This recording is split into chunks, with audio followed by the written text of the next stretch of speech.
Good morning times of Bodoland नायगिरि नोंथांमोनखौ फिन खेबसेबाव जोंनि बे गोदान भिडिअ बरायहरनाय थाबाय। आसा खालामो नोंथांमोना बे भिडिअखौ जोबजासिम नायलांगोन होनना।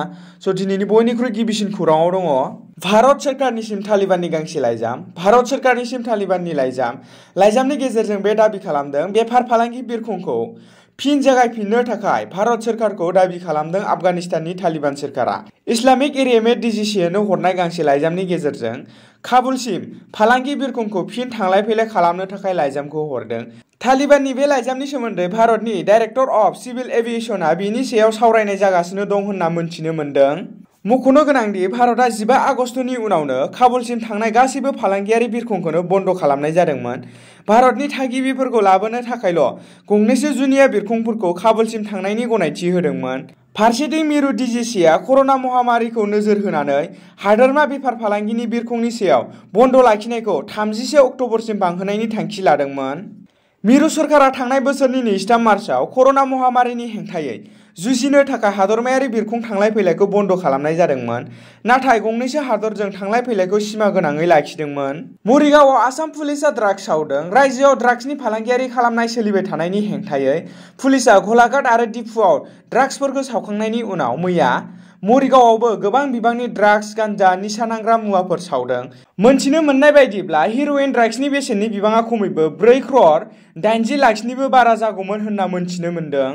इउएलबि आफादनि सोद्रोमाफोरा पुलिसनि खाथियाव सारेन्डार खालामफैबाय। बावैसो सान सिगाङाव बिटिआरआव गोदानै जोनोम मोननाय हाथियार लानानै सोमावसारग्रा आफाद इउएलबिआ गावसोरखौनो मैया गथायफैयो। मख'नो गोनांदि इउएलबिनि दैदेनगिरि बुलजित आरो सुख्रामनि दैदेननायाव उदालगुरि, बाक्सा, क'क्राझार आरो चिरांनि सोद्रोमाफोरा गावसोरखौनो गथायनाय समाव हेन्डमेड ग्रेनेड दरसे पुलिसनि आखायाव गथायो। उदालगुरि जिल्लानि लोगो एसपिआ फोरमायनाय बायदिब्ला बिथांमोनानो जोबथा इउएलबिनि सोद्रोमा होनना बुङो।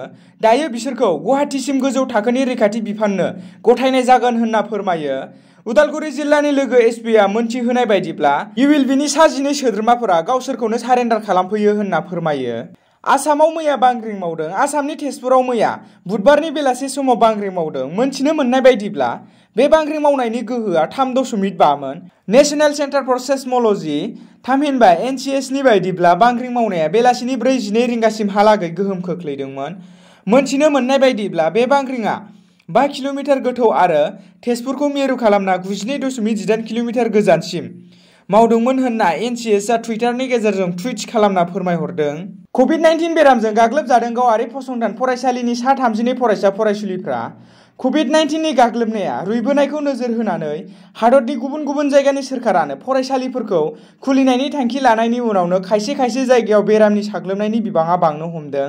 जुनियायै खौरां मोननाय बायदिब्ला जम्मु काश्मीरनि राजौरी तानी मन्दिर ओनसोलनि गंसे गावारि फसंथान फरायसालियाव सा 32 फरायसा फरायसुलिफोरा कभिड-19जों गाग्लोबजादों। रायजोनि सावस्रि बिफाननिफ्राय बे खौरांखौ मिन्थिनो मोन्दों। मख'नो गोनांदि करोना भाइरासनि गाग्लोबनाया एसेल' जाबोनायखौ नोजोर होनानै रायजोनि सोलोंथाइ बिफाना समबारनिफ्राय फरायसालिफोरखौ खुलिफिननायनि बिथोन होदोंमोन। बिनि उनावनो सावस्रि बिफाननि मोनसे हान्जाया फरायसालियाव थांनानै कभिड आनजाद नायनायाव सा 32 फरायसा फरायसुलिया करोना भाइरासजों गाग्लोबजानाय खौराङा सोराङाव फैयो। जोबनायाव फरायसा फरायसुलिनि देहायाव करोनानि जेबो लैखोन गैयामोन होननानै सावस्रि बिफाननि मावख'गिरि शामिम भाटियाया फोरमायदोंमोन। क'क्राझाराव गंथाम जौमा फरायसालि मोननो हाबाय। क'क्राझारनि गुबुन गुबुन गोजानाव थांनानै जौमा फरायसालिफोराव फरायहैनो नांलिया। माखासे लाइमोन फरायसा फरायसुलिफोरा मैया क'क्राझार जिल्लानि सिङाव थानाय पाटगाव गोजौ फरायसालिखौ जौमा फरायसालियाव जौगाहोयो। बे हाबाफारियावनो बाहागो लाना बेखेवना होयो 30 नं सानजा क'क्राझार बियामनि एमएलए लरेन्स इस्लारिया। मैयानि बे हाबाफारिखौ पाटगाव गोजौ फरायसालिनि गोरायुं सुनित इसवारिया सामलायनायनि गेजेरजों गोबां फोरोंगिरिफोरजों लोगोसे गाहाय आलासि महरै बाहागो लायो एमएलए लरेन्स इस्लारि बिथाङा।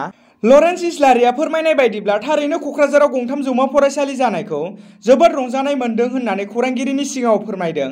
लोगोसे इस्लारिया बुंबावोदि फैगौ बोसोरफोराव बिगियान आरो फालांगि आयदाफोरखौबो लाबोनो नाजानाय जागोन होनना फोरमायो। सा 7 तेजपुर मुलुगसोलोंसालिनि फरायसाफोरनि देहायाव कभिड-19 पजिटिभ। आसाम रायजोआव महामारि करोना जिउसानि गाग्लोबनाया खमायनो लानाय समावनो सा 7 तेजपुर मुलुगसोलोंसालिनि फरायसाफोरनि देहायाव कभिड-19 पजिटिभ मोननायनि रिपर्टआ सोराङाव फैदों। तेजपुर मुलुगसोलोंसालिनि केम्पासआव कभिड-19नि आनजाद खालामनाय समावनो सा 7 फरायसाफोरनि देहायाव कभिड-19 पजिटिभ रिपर्टआ नुजाथियो। रायजो सोरखारा इउजि आरो पिजिनि जोबथा बोसोरनि फरायसाफोरखौ थाखो खथायाव थांनानै सोलोंथाइ लानो गनायथि होनायजों लोगोसे हस्टेलफोरखौ फिन खेवनो गनायथि होनाय जादोंमोन। मख'जाथावदि जिल्लानि खुंगिरि बानजायनायाव तेजपुर मुलुगसोलोंसालिनि सा 107 फरायसाफोरखौ कर'ना आनजाद खालामनायाव सा 7 फरायसाफोरनि देहायाव कर'ना पजिटिभ रिपर्टआ नुजाथियो। दासिमनि खौरां फोसावनाया एसेनोसै। गोजोन्थों।